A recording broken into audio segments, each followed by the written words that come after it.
Hi, Chris. How are you today? Hi, I'm great. Thanks for inviting me today.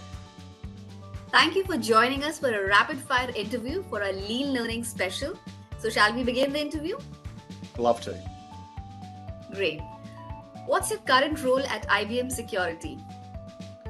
I'm the CTO for IBM Security across Asia Pacific. So in this role, I engage with our clients, our partners, to help bring through the innovation that is being delivered from our technology group. So all cybersecurity oriented. And across Asia Pacific, we've got a number of development labs that participate in this global innovation across India, Singapore, Australia, and Taiwan. So it's my job to make sure that our clients understand where we're going and to help them to consume some of this new capability. As a tech leader, what's the first thing you do when you start your work? I presume you mean the first thing I do when I start my day. Yes. And so, engaging in such a dynamic role across Asia Pacific and also in cybersecurity, you're always managing readiness for all of your activities. So I think the first thing I do is to reconcile if anything changed overnight across the industry and what might disrupt my priorities. And then I start to think about what those critical discussions and meetings that I have with clients. And then, hopefully when you're having your engagement, your readiness is at 100%. What does digital transformation mean to you in one sentence?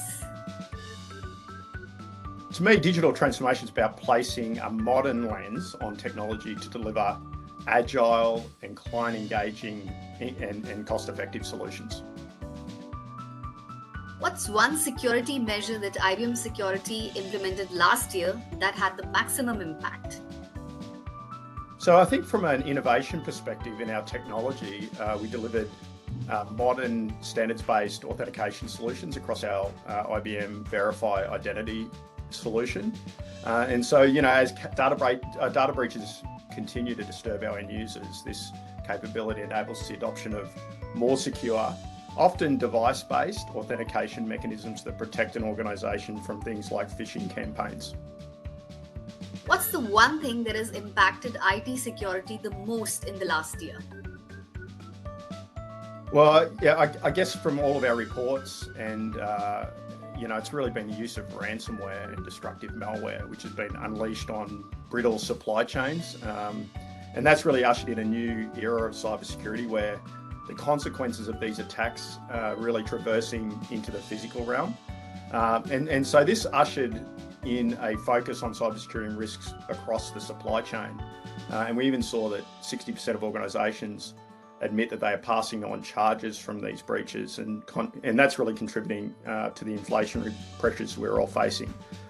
With Asia Pacific being number one in terms of targeted geographies and manufacturing being number one as well, with the pandemic, any attack on our supply chain had effects on individuals, whether your kids could go to school because of a ransomware attack, the price of meat, the price of fuel, all of these things affected us last year.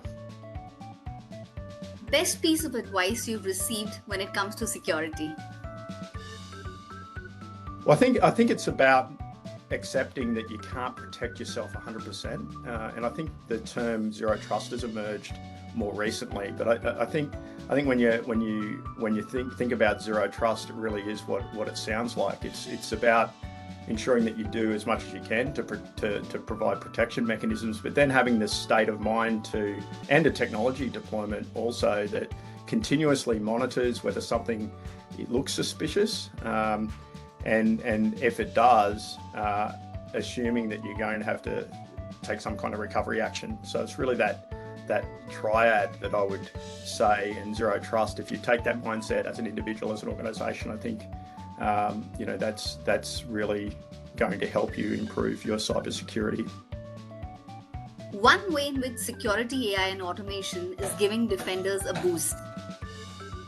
Well, I think it's AI implemented at scale and out to the edges, and that's about giving cybersecurity professionals the ability to detect and prevent widespread attack closer to where attackers is making the noise. And This is because, AI, when applied at those levels with the context that it has, can respond down at those places and provide protection and really cut off the attackers from being able to inflict that widespread damage. So the combination of AI and automation, both at the system level, but also down at the feature function level, really does give those defenders a boost.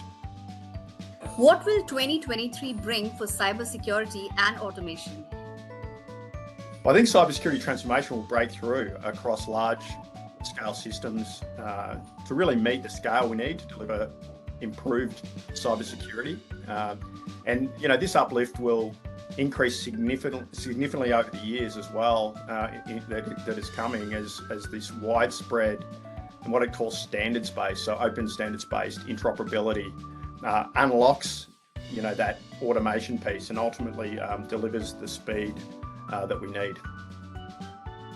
What's the biggest challenge that businesses face when they think about being digital first?